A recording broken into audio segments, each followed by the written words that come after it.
Honestly, they always say you have to be willing to break a few hearts to build a dynasty. But what happens when the heart that gets absolutely crushed belongs to the face of the entire league? Like, the 2026 WNBA season hasn't even tipped off yet, and the Indiana Fever are already dealing with a shockwave that has just fractured their roster, angered their most loyal fans, and, wow, it's left Caitlin Clark facing the most difficult emotional challenge of her entire young career. This wasn't an injury.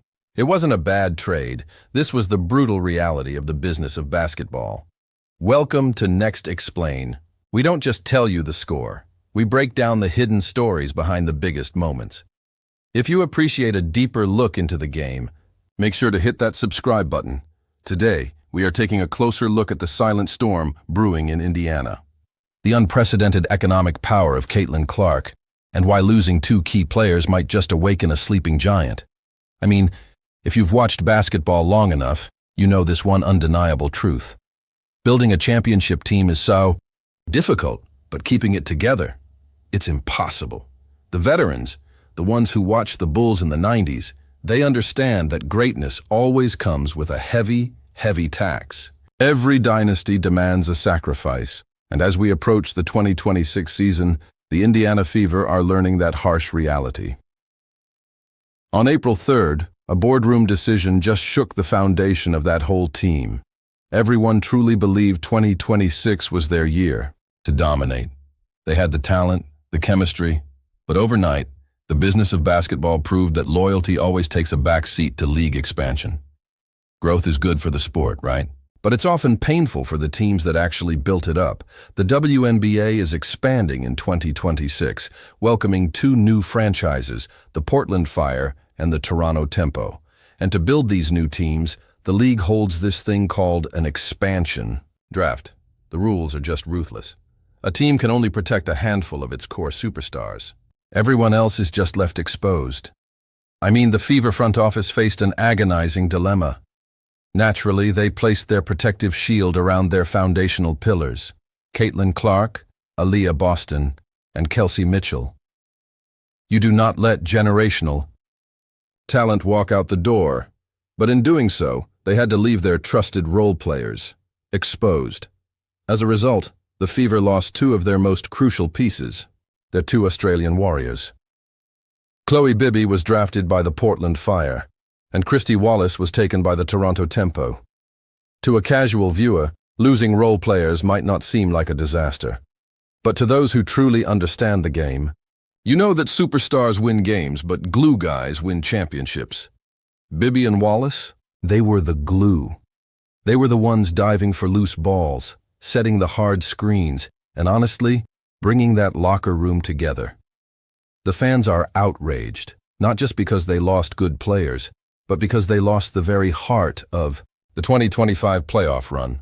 But perhaps the deepest cut wasn't felt by the fans. It was felt by Caitlin Clark herself. We're used to seeing Caitlin as this unstoppable force on the hardwood, a cold-blooded competitor who can just dismantle defenses. But off the court, she is a leader who deeply, deeply values the family she goes to war with. When the news broke, she didn't hide behind some corporate PR statement. She took to social media, her words raw and genuine, saying goodbye to the teammates who truly had her back. "My Aussie for life," she wrote to Bibby. "Kdub, I love you," she sent to Wallace. This wasn't just some standard sports farewell. This was the mourning of a sisterhood that fought through the mud to reach the semifinals last year. For a young leader, losing the teammates who protected you is a bitter, bitter pill to swallow.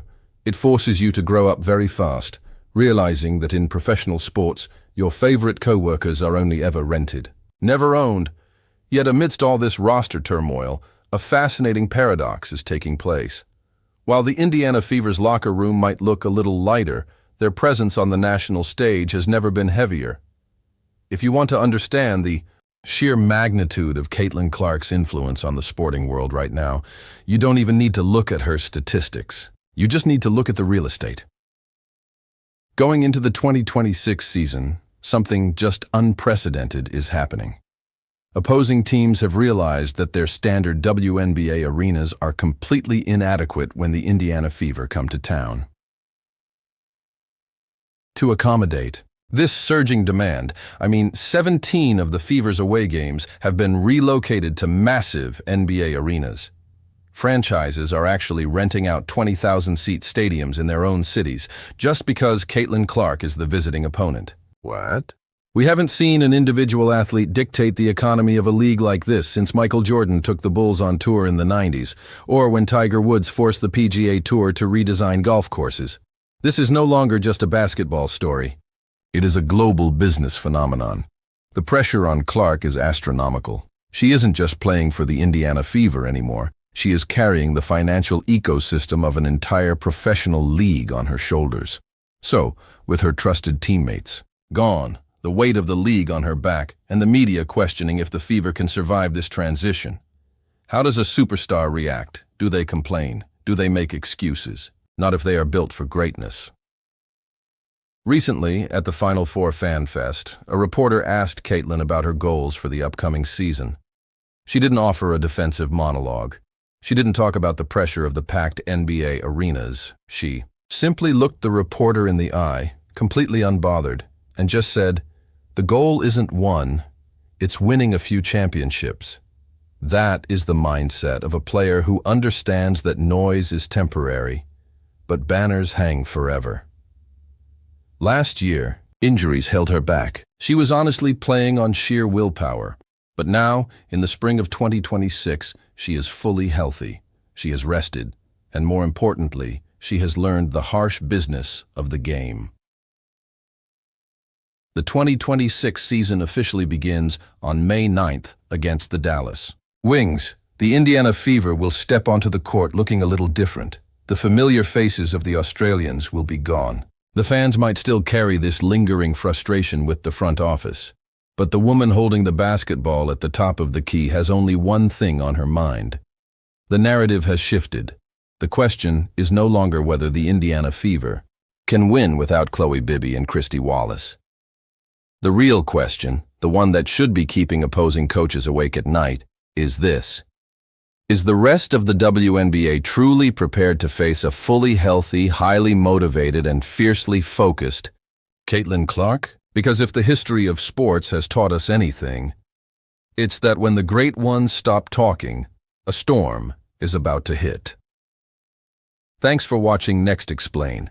If you enjoyed this breakdown, hit that subscribe button and let me know your thoughts. In the comments, can Caitlin Clark lead this new roster to a championship? We'll see you in the next video.